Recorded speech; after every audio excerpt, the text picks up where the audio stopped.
Biology, let's recapitulate. आज का topic class 11th का body fluid and circulation chapter से है या फिर क्लास 10th का ट्रांसपोर्टेशन इन ह्यूमन बींग्स से है। कंपोनेंट्स ऑफ ब्लड दोनों चैप्टर्स का कॉमन टॉपिक है जिसको इस प्रेजेंटेशन में एक्सप्लेन किया है। ब्लड जो है वो लाइफ मेंटेनिंग फ्लूइड है जो एंटायर बॉडी में फ्लो करता है, वो चाहे ह्यूमन बींग की बॉडी हो या वर्टिब्रेट्स की बॉडी हो, उसमें फ्लो करता है। मोस्ट कॉमनली बॉडी फ्लूइड है जो हायर ऑर्गेनिजम्स में पाया जाता है। ह्यूमन बींग्स में 5 लीटर्स ब्लड होता है पूरे बॉडी में, और जो वॉल्यूम ऑफ ब्लड है मेल्स में 5.5 लीटर्स होता है और फीमेल्स में 4.5 लीटर्स होता है। अप्रोक्सीमेट अगर इसको देखें तो 65 टू 70 ml ब्लड पर केजी बॉडी वेट के अकॉर्डिंग होता है। दूसरा जो बॉडी फ्लूइड है वो लिम्फ है, जो कि सर्टेन सब्सटेंसेस को फ्लो करवाता है और ट्रांसपोर्ट करवाता है। तो एग्जैक्टली अगर ये देखें तो ट्रांसपोर्टेशन या के टॉपिक पर भी ब्लड आता है और दूसरा जो है बॉडी फ्लूइड पर भी आता है, राइट। सो लिम्फ को नेक्स्ट प्रेजेंटेशन में लेंगे। अभी इस प्रेजेंटेशन का जो टॉपिक है वो ब्लड है। सिंपल सा टॉपिक है, ओपेक रेड कलर का होता है, डेंसर है वाटर से, मोस्ट विस्कस है। कलर आप देख सकते हैं यहाँ पर। करेक्टरिस्टिक जो कलर है उसका हीमोग्लोबिन की वजह से आता है। हीम आयरन पार्ट है, ग्लोब्यूलिन इसका प्रोटीन पार्ट है। तो स्पेशली एक ये पिगमेंट है जो आरबीसी रेड ब्लड कॉर्पसल्स या इरिथ्रोसाइट्स जो ब्लड सेल्स होते हैं उसमें होता है, और इसकी ही वजह से ये कलर जो है रेड का, जो ब्लड का वो रेड कलर है।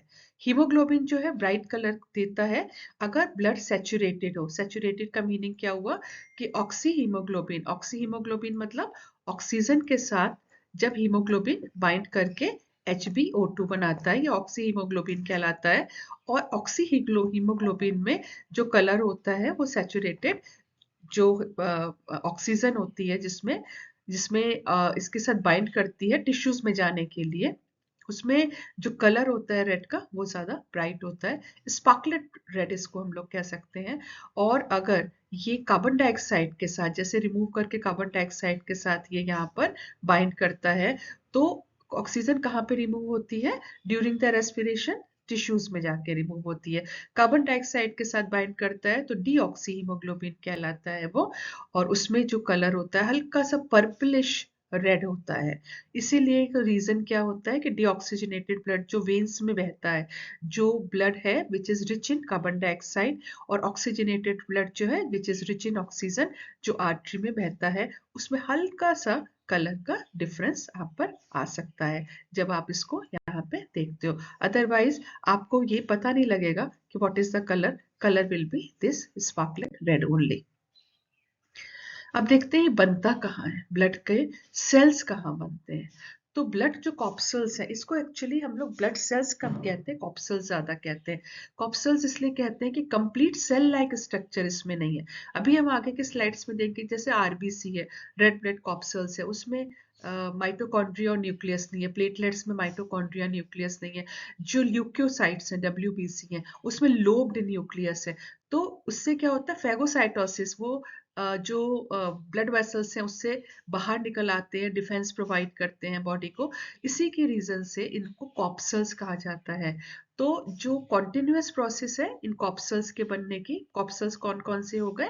एक तो थ्रोम्बोसाइट्स हो गया, प्लेटलेट्स, ल्यूकोसाइट्स हो गया WBC that is white blood corpuscles, और इरिथ्रोसाइट्स हो गया रेड ब्लड कॉप्सल्स। इनको जो फॉर्मेशन कहलाता है वो हिमेटोपोइसिस कहता है। हीमोपोइसिस भी कहते हैं, हीमोजेनेसिस भी कहते हैं, जेनेसिस का मतलब ही फॉर्मेशन होता है, हीमोपोइसिस भी कहते हैं, हिमेटोपोइसिस भी कहते हैं। और ये कहाँ पर होता है? हिमेटोपोइटिक टिश्यूज में होता है। तो जब एम्ब्रियोनिक स्टेज पर होता है, जब जो चाइल्ड होता है वो बनने के स्टेज पर होता है, जाइगोट के बाद एम्ब्रियोनिक स्टेज पर आता है, तो जो ब्लड सेल्स होते हैं वो योग सैक में बनते हैं।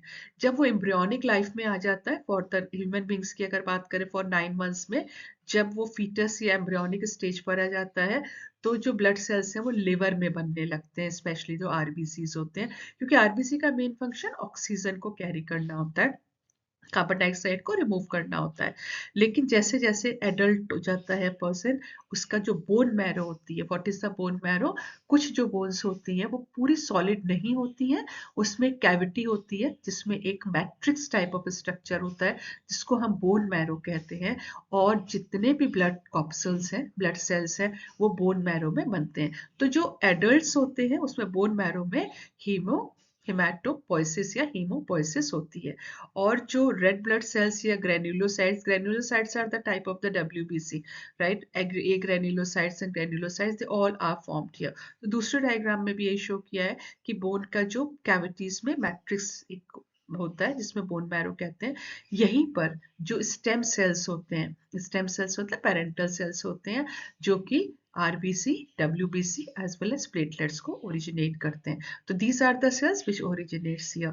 तो जो बच्चे यंग होते हैं, 8 से 10 साल तक के जो बच्चे होते हैं, हिमेटोपोइटिक बोन मैरो जो होती है पूरे स्केलेटन में होती है, जितनी बोन्स होती है, जितना स्केलेटन पूरा जितनी बोन्स है, सब में बोन मैरो होती है और सब में फॉर्मेशन होता है ब्लड सेल्स का।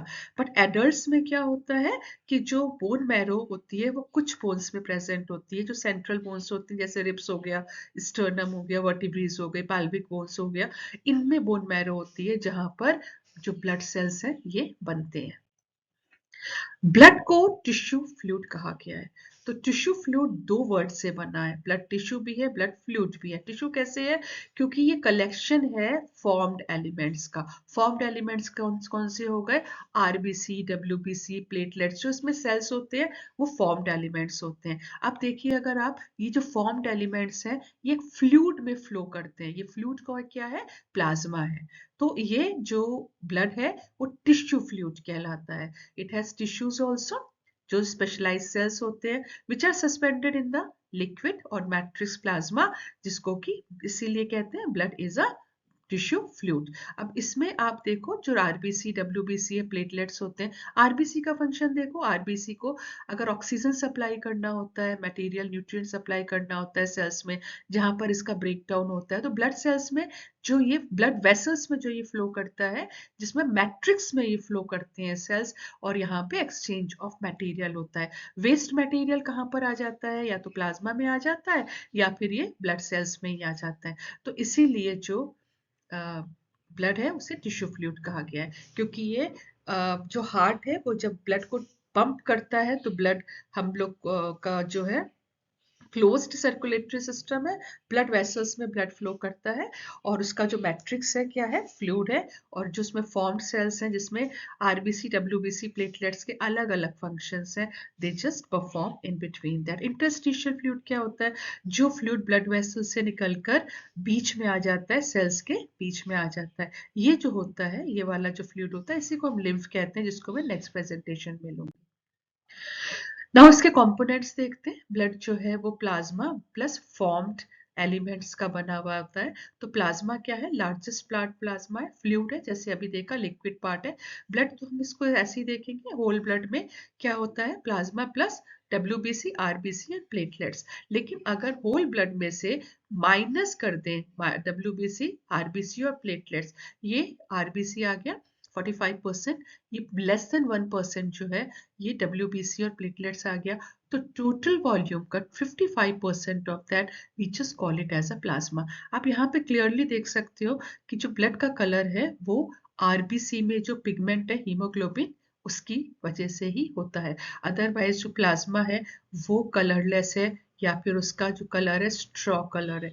वैसे नॉर्मली इसको हम लोग कलरलेस भी कहते हैं, बिल्कुल जो लाइट येलो होता है उस तरह का इसका कलर होता है, जिसमें 90 टू 95 92% वाटर है और 8 टू 9% इसमें सॉलिड होते हैं, जिसमें जो मेन होते हैं वो प्रोटीन्स होते हैं। तो जो वाटर है उसका 90% वाटर है, 90% वाटर है, 7 टू 9% इसकी प्रोटीन्स है, कुछ अमाउंट शुगर का है, कुछ यूरिया का है, कुछ सॉल्ट का है, बट मैक्सिमम जो अमाउंट है प्लाज्मा में वो 90% और ये 7 टू 9% होता है।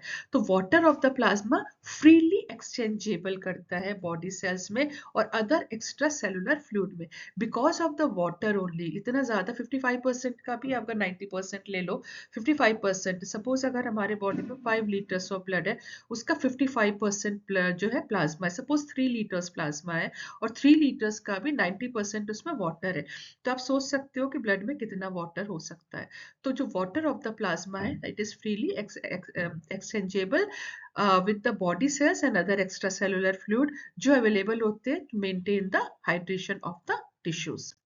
कौन कौन से इसमें प्रोटीन्स अवेलेबल है? फाइब्रिनोजन, ये तो मेन प्रोटीन है जो क्लॉटिंग करवाता है, कोगुलेंट्स कहलाता है, इसमें ब्लड जो क्लॉट होता है that is the main function. Albumin, globulin, ये दो अलग इसके प्रोटीन्स है, ये तीन मेन प्रोटीन्स है प्लाज्मा के, फाइब्रिनोजन, एल्ब्यूमिन एंड ग्लोब्यूलिन, जो कि यहाँ पर मेंशन भी है, जैसे 35 to 50 ग्राम पर लीटर, 2 to 4 ग्राम पर लीटर। तो मैक्सिमम जो है ग्लोब्यूलिन, ये इसका जो अमाउंट है वो 65% तक होता है जो ब्लड प्लाज्मा में। अगर इन तीनों को कैलकुलेट करें जो 7 to 9% होता है जो प्लाज्मा प्रोटीन्स की बात हो रही है, इसके साथ इसमें sodium, potassium, bicarbonate ions, chloride, calcium भी होते हैं जो बॉडी का, क्योंकि फंक्शन है ब्लड का, it maintains the pH of the body. Immunoglobulin होते हैं जो आईजीए, आईजीई टाइप के एंटीबॉडीज बनाते हैं जो बॉडी की इम्यूनिटी प्रोवाइड करते हैं फाइट अगेंस्ट द डिजीजेस। कुछ एंजाइम्स है, हॉर्मोन्स हैं, वाइटामिन्स हैं। अब कई बार कंफ्यूजन होता है कि प्लाज्मा और सीरम में क्या, कई बार जब ब्लड को स्टोर किया जाता है तो प्लाज्मा को फॉर्म में या सीरम के फॉर्म में किया जाता है। तो अगर सीरम में से उसमें फाइब्रिनोजन को रिमूव कर दिया जाए, फाइब्रिनोजन जो मेन होता है जो ब्लड क्लॉटिंग करता है, तो अगर इसको रिमूव कर दें तो वो उसको सीरम कहलाता है। बाकी का कॉन्स्टिट्यूएंट सेम रहते हैं, but blood minus, sorry, plasma minus fibrinogen, that is known as the serum. और कौन कौन से इसके एलिमेंट्स हैं? इसके फॉर्म जो एलिमेंट्स हैं वो तीन एलिमेंट्स हैं इसमें। एरिथ्रोसाइट्स, यहाँ पे मैंने ब्लड रेड ब्लड कॉर्पसल्स बोला है, leucocytes, white blood corpuscles and thrombocytes, they are the platelets. Platelets आप देख सकते हो बहुत स्मॉल साइज है, साइज तो ब्लड सेल सबका ही बहुत स्मॉल है, ये तो मैग्नीफाई करके दिखाया हुआ है। ये ब्लड वेसल है, आर्टरीज और वेन्स जहाँ पर ये फ्लो करते हैं, और किस में फ्लो करते हैं? ये प्लाज्मा में फ्लो करते हैं। तो फॉर्म्ड एलिमेंट्स, क्योंकि टिश्यू फ्लूइड कहलाया, अभी तक हमने इसके फ्लूइड के बारे में पढ़ लिया, और अब इसके टिश्यूज कौन कौन से हैं? There are 3 tissues, WBC, RBC as well as the platelets. We come to the formed elements. formed elements में अगर हम देखें, जैसे हमने टोटल वॉल्यूम ऑफ ब्लड का देखा था, उसमें 55% जो था प्लाज्मा का था, 45% जो है वो RBC का होता है। रीजन क्या है? It contains the haemoglobin, and haemoglobin जो एक्सचेंज करती है गैसेस को, तो 45% है। लेस देन 1% जो ब्लड का कॉन्स्टिट्यूएंट है वो WBC और प्लेटलेट्स का है, right? So 55% approximate it is plasma, 45% अगर इन दोनों को ही आप काउंट करोगे तो 100% हो जाएगा, तो थोड़ा थोड़ा इसमें से आप माइनस कर सकते हो। And less than 1% there is leucocytes as well as the platelets. तो इरिथ्रोसाइट्स जो होते हैं, because they have the haemoglobin, तो ऑक्सीजन कैरी करते हैं ऑक्सी हीमोग्लोबिन करके, और कार्बन डाइऑक्साइड को रिमूव करवाते हैं थोड़ा सा परसेंटेज, कुछ बाइकार्बोनेट आयन के परसेंट में होता है, कुछ और भी प्लाज्मा में डिसॉल्व होकर आता है। प्लेटलेट्स ब्लड क्लॉटिंग करवाते हैं। ब्लड क्लॉटिंग के लिए एक मिथ होता है कि ब्लड जब ऊज आउट होता है, चोट लगती है और ऊज आउट होता है, तो blood when it comes in comes in the air के प्रेजेंस में आता है तो अपने आप वो जम जाता है, ऐसा कुछ नहीं है। प्रॉपर एक क्लॉटिंग की प्रोसेस होती है यहाँ पर। और ल्यूकोसाइट्स जो होता है वो इम्यूनिटी प्रोवाइड कराता है, and phagocytic in nature. Leucocyte तो हमारे लिए, जैसे हर कंट्री में आर्मी होती है जो डिफेंस प्रोवाइड करती है, ल्यूकोसाइट का वही फंक्शन है, डिफेंस प्रोवाइड करना। फैगोसाइटिक का क्या मतलब होता है? जो इनगल्फ कर जाते हैं बड़े बड़े जो भी हमारे पास जर्म्स आते हैं या जो फॉरेन पार्टिकल्स होते हैं जो बॉडी में आते हैं, तो डिफेंस इसको प्रोवाइड यहाँ पर। सो फर्स्ट ब्लड कंपोनेंट को लेते हैं जो कि इरिथ्रोसाइट है, जिसको रेड ब्लड कॉर्पसल्स कहते हैं। मोस्ट कॉमन टाइप है, 45% टोटल जो वॉल्यूम होता है ब्लड का वो कवर करता है यहाँ पर।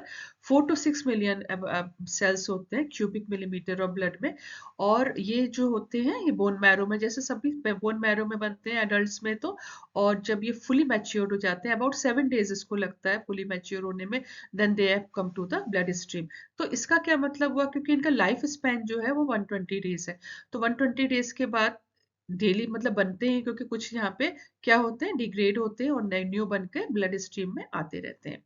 डायमीटर 6 to 7 यहाँ पर इसका माइक्रोमीटर है, आप देख सकते हो इसको, और ये इजीली स्क्वीज आउट कर जाते हैं ब्लड वेसल से, स्मॉलेस्ट ब्लड वेसल कैपिलरीज होती हैं, वहां से भी यहाँ पर स्क्वीज आउट कर सकते हैं। सो बाइकॉन्केव इसकी शेप होती है, यहाँ पर आप देख सकते हैं हीमोग्लोबिन रिच ये यहाँ पर कंपोनेंट है। और जब ये डैमेज हो जाते हैं 120 डेज के बाद, तो इनको इनगल्फ कर जाते हैं मैक्रोफाज, स्प्लीन में या लिवर में इनका डिग्रेडेशन हो जाता है। दे लैक न्यूक्लियस, जो मैच्योर्ड आरबीसी होता है, जब 7 डेज के बाद ये ब्लड स्ट्रीम में आ जाते हैं तो मैच्योर्ड आरबीसी होते हैं, इनमें ना माइटोकॉन्ड्रिया होता है ना न्यूक्लियस होता है। रीजन क्या होता है कि more and more haemoglobin, pigment जितना होगा उतनी ऑक्सीजन ये कैरी कर पाएंगे। तो 95% से ज्यादा इसमें इसका जो ड्राई वेट होता है वो किसका होता है, हीमोग्लोबिन का होता है। जो आरबीसी है अगर इसे कट करके देखें तो बाइकॉन्केव इन शेप होता है, क्योंकि इसका सेल्स के बीच में, और ये क्योंकि यहाँ पर क्या लेता है, ये यहाँ से जो एल्वोलाई होते हैं, एल्वोलाई जो होते हैं जो लंग्स में होते हैं एल्वोलाई, और यहाँ पर इसमें से इसका क्या होता है, आरबीसी का गैसियस एक्सचेंज यहाँ पर होता है। तो वहां से गैस यहाँ पर आ जाता है, यहाँ से यहाँ पे चला जाता है। तो इस रीजन से यहाँ पर जो इसकी जो बाइकॉन्केव इसकी शेप है वो इसको जर्नल सरफेस एरियाज का इंक्रीज करती है, और डिफ्यूजन जो ऑक्सीजन का होता है उसको ये क्या करता है, इंक्रीज करवाता है। दूसरा जो नॉन मैमेलियन वर्टिब्रीज है, जैसे फिश हो गए, बर्ड हो गए, उसमें दे हैव द न्यूक्लियस, इसमें क्योंकि हमारे बॉडी में ऑक्सीजन का रिक्वायरमेंट बहुत है और बहुत ज्यादा ऑक्सीजन यहाँ पे ट्रांसपोर्ट होता है। दैट इज द रीजन कि हमारा जो आरबीसी है they lack the nucleus as well as the mitochondria. जिसका पिगमेंट है हीमोग्लोबिन, वो क्या है, इसमें हीम जो है, हीम इसका आयरन पार्ट है, आप यहाँ देख सकते हो, this is the iron part which is haem. और इसमें 4 जो है ग्लोब्यूलिन चेन है, 2 अल्फा ग्लोब्यूलिन, 2 बीटा ग्लोब्यूलिन। ये अल्फा पॉलीपेप्टाइड चेन है, बीटा पॉलीपेप्टाइड चेन है। आप ब्लू और ये रेडिश कलर से या जो भी आपका कलर है, पीच कलर है, उससे आप देख सकते हैं। और ये चारों की चारों जो चेन्स हैं ये हीम पार्टिकल से अटैच्ड है, राइट। तो यहीं से जो हीमोग्लोबिन जो है वो ऑक्सीजन के साथ बाइंड करता है, टेम्परेरी स्ट्रक्चर बनाता है HbO2 ऑक्सी हीमोग्लोबिन, एंड वहां पर जब टिश्यू में जाता है against the concentration gradient oxygen cells में चली जाती है और वहां से कार्बन डाइऑक्साइड सेल से आ जाती है। तो जो जितनी भी चेन्स है वो हीम ग्रुप से यहाँ पे अटैच्ड है। और हर जो चेन है, चाहे वो बीटा पॉलीपेप्टाइड चेन है या अल्फा पॉलीपेप्टाइड चेन है, ये ग्लोब्यूलिन प्रोटीन्स है, यही 140 अमीनो एसिड के बने हुए। Second type of the formed blood cells जो है, कॉप्सल्स जो है, वो ल्यूकोसाइट्स हैं। ल्यूकोसाइट्स, इनको हम लोग व्हाइट ब्लड कॉप्सल्स कहते हैं। 5 टाइप्स के हैं व्हाइट ब्लड कॉप्सल्स। और ये जो 5 type of blood white blood corpuscles हैं, इसमें आप देखो ये जो पिंक कलर के हैं ये ग्रेन्युलोसाइट्स हैं। ग्रेन्युलोसाइट्स का मीनिंग क्या हुआ कि इनका जो साइटोप्लाज्म होता है उसमें इस टाइप के स्ट्रक्चर ग्रेन्यूल्स होते हैं। और ये जो 2 ब्लू कलर के हैं ये ए ग्रेन्युलोसाइट है, वो जो ग्रेन्युलोसाइट वाला ऐसा स्ट्रक्चर होता है वो यहाँ पर प्रेजेंट नहीं होता है। तो एक तो ये डिफरेंशिएशन है कि ये ग्रेन्युलोसाइट्स हैं और ये दोनों ए ग्रेन्युलोसाइट्स हैं। तो ग्रेन्युलोसाइट्स में न्यूट्रोफिल हो गया, इसिनोफिल हो गया, बेसोफिल हो गया। ए ग्रेन्युलोसाइट्स में हो जाएगा लिम्फोसाइट्स एंड मोनोसाइट्स। तो ये इसके एक तो 5 तरह के यहाँ पे सेल्स हो गए। और क्या इनमें डिफरेंशिएशन है, इसमें एक और डिफरेंशिएशन है कि नॉर्मली जो सेल का न्यूक्लियस होता है वो गोल न्यूक्लियस होता है, राउंड न्यूक्लियस होता है। बट इन सेल्स का जो न्यूक्लियस है वो लोब्ड न्यूक्लियस है। ये क्या कहलाता है, लोब्ड न्यूक्लियस। और यही क्वालिटी है इसकी लोब्ड न्यूक्लियस की कि ये इजीली किसी भी ब्लड वेसल्स के थ्रू अपनी शेप को चेंज करके ये बाहर आ जाते हैं। और अगर कोई भी फॉरेन पार्टिकल या जर्म्स होता है उसको ये इनगल्फ कर जाते हैं। तो on the basis of these lobes, ये जो न्यूट्रोफिल है, जो फर्स्ट टाइप ऑफ न्यूट्रोफिल है, इसिनोफिल है और बेसोफिल है, ये तीनों ग्रेन्युलोसाइट्स हैं, न्यूट्रोफिल, इसिनोफिल एंड बेसोफिल, ये तीनों ग्रेन्युलोसाइट्स हैं। और ये ज्यादातर हमारी बॉडी को डिफेंस प्रोवाइड करते हैं, इन्फ्लेमेटरी रिस्पॉन्सेज देते हैं, एलर्जिक रिस्पॉन्सेज देते हैं। बाकी जो 2 है मोनोसाइट्स हैं, लिम्फोसाइट्स, ये एंटीबॉडीज बनाता है। एंटीबॉडीज और एंटीजेंस हमारे बॉडी में जितना भी जम्स आते हैं इसमें मेमोरी इसमें होती है, और यहाँ पर they just fight against the disease causing, तो इम्यूनिटी प्रोवाइड करता है ये लिम्फोसाइट्स। और जो मोनोसाइट्स हैं ये भी हमारे पास against defend against the infection and clean up the damaged cells. तो one by one we can just see that different shape और साइज। अगर आप यहाँ पर आप देखें तो न्यूट्रोफिल, यूसिनोफिल, बेसोफिल, ये यहाँ पे ग्रेन्युलोसाइट्स हैं। आप देख सकते हो कि साइटोप्लाज्म में ये ग्रेन्यूल्स यहाँ पे प्रेजेंट है, as well have they have the lobed nucleus. और यहाँ पर इसके जो दो बाकी है lymphocytes and the monocytes. Lymphocytes का जो न्यूक्लियस है वो ज्यादातर राउंड शेप्ड होता है, इसमें एक छोटा सा स्कार होता है। स्कार का मतलब क्या हो जाएगा कि यहाँ पर एक इस तरह का स्कार होता है, जबकि जो मोनोसाइट का जो न्यूक्लियस है वो सी शेप्ड होता है। तो ये जो लिम्फोसाइट का न्यूक्लियस बस राउंड होता है बट हल्का सा स्कार होता है, और ये सी शेप्ड होता है। बाकी के जो ये न्यूक्लियस है, either they are the two lobed or they have the three lobed, and this type of the lobes are present in the nucleus. So that is the differentiation between the 5 types of the the leukocytes. इनका जो life span है वो 12 days to 20 days है, और 12 days to 20 days है, मतलब इतने दिन में when they are damaged also and they die, right? जो नेक्स्ट है यहाँ पर ल्यूकोसाइट का न्यूट्रोफिल 20 to 40% है। ये कहीं पर आपको वेरी भी करेगा, कुछ जगह पर ये वाला जो अमाउंट है वेरी भी करता है। ये polymorpho nuclear nuclear nuclear cells कहलाते हैं, क्योंकि इसका जो शेप होती है वो इरेगुलर होती है और कई सारे लोब्स होते हैं। अब अगर आप यहाँ पर देखें तो अभी मैंने जो लास्ट स्लाइड में बोला था कि इसका पॉली का मतलब मैनी होता है, मॉर्फ का मतलब होता है इरेगुलर। तो इसका जो न्यूक्लियस होता है वो इस टाइप से इरेगुलर होता है, कई सारे इसमें लोब्स होते हैं न्यूक्लियस में, and that is the reason it is the polymorpho nucleus.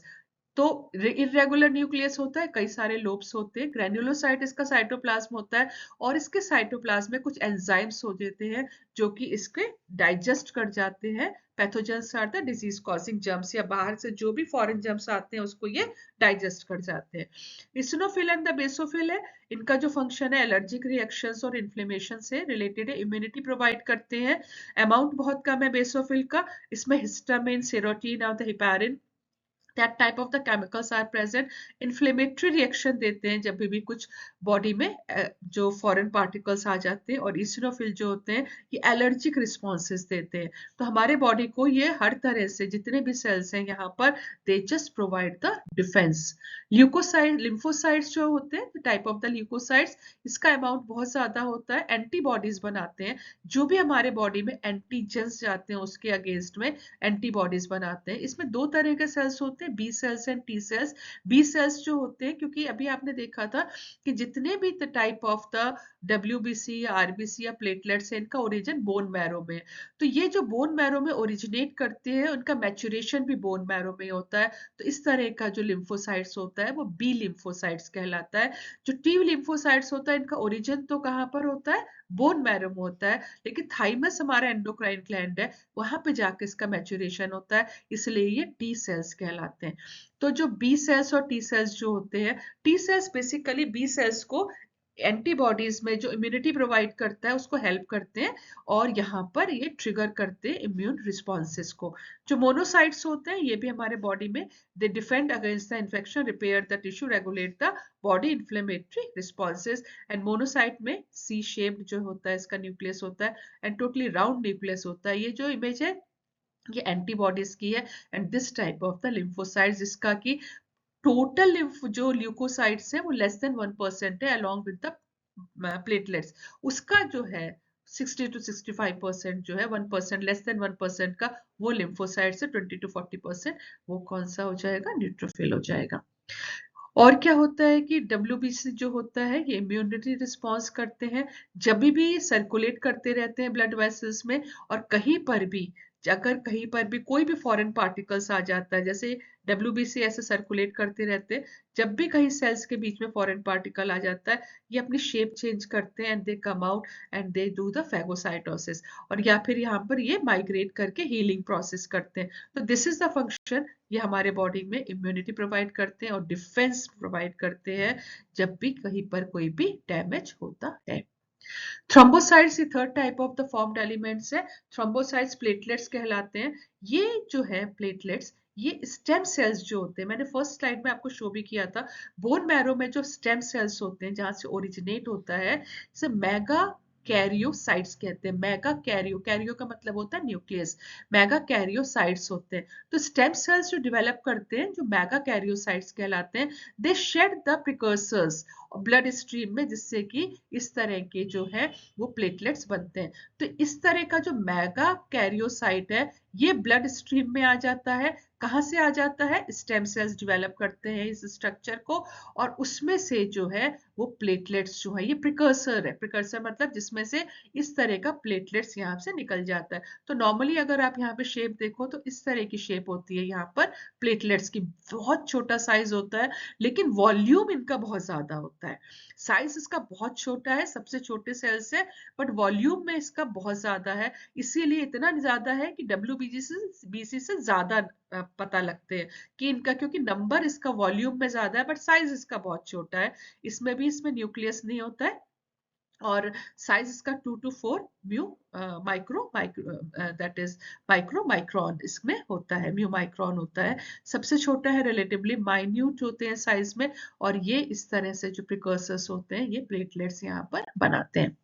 तो जो टाइनी ग्रैन्यूल्स होते हैं इनमें एक सब्सटेंस होता है जो कि, मतलब इसकी लंबी प्रोसेस होती है जो ब्लड क्लॉटिंग की होती है, that is a long process, but ये यहाँ पे ब्लड क्लॉटिंग में यहाँ पर हेल्प करते हैं। ब्लड क्लॉटिंग में 9 डेज इनका क्या होता है, इनका लाइफ स्पैन 9 डेज होता है, और जब इनका रप्चर हो जाते हैं तो स्प्लीन से ये बॉडी के बाहर हो जाते हैं। ब्लड का जो कंसिस्टेंसी होती है, जो कॉम्पोजिशन होता है, बिकॉज ऑफ दैट बहुत सारे फंक्शन परफॉर्म करता है। फर्स्ट फंक्शन क्या है, लंग से ये ब्लड को से ऑक्सीजन को रिसीव करता है, कार्बन डाइऑक्साइड को रिमूव करता है, ब्रीदिंग में हेल्प करता है, ब्लड के थ्रू ही गैसियस एक्सचेंज होता है। किडनी में से जो यूरिया, यूरिक एसिड, जो भी नाइट्रोजिनस प्रोडक्ट्स हैं, यूरिया में डीऑक्सीजनेटेड ब्लड के थ्रू जाता है, और वहां से फिर वाटर के साथ वेस्ट प्रोडक्ट जो यूरिया वगैरह होते हैं उसे रिमूव कराता है। जो फूड एब्सॉर्ब होता है वो भी ब्लड के साथ ही होता है, हर सेल में जाता है, और पूरे बॉडी में जाकर वहां से क्या करवाता है, एनर्जी रिलीज करवाता है। जो एंडोक्राइन ग्लैंड्स होते हैं, ये कौन से ग्लैंड्स हैं, जिनके पास डक्टलेस ग्लैंड है। डक्टलेस का मतलब होता है अगर ये ग्लैंड है तो इस तरह की कोई डक्ट इसमें नहीं होती है। डक्ट नहीं होती है तो इनका जो भी सिक्रीशन होता है, जो सिक्रीशन होता है वो क्या कहलाता है, secretion is known as the hormone. वो डायरेक्टली ब्लड के थ्रू ही ट्रांसपोर्ट होता है, टारगेट सेल्स पे जाकर ये हिट करता है और अपना वर्क प्रोवाइड करता है। बाकी क्या है, कुछ रिसाइकलिंग में भी काम आते हैं, टेम्परेचर को मेंटेन करते हैं, पीएच को मेंटेन करते हैं, ऑस्मो रेगुलेशन को करते हैं, इम्यूनिटी प्रोवाइड करते हैं।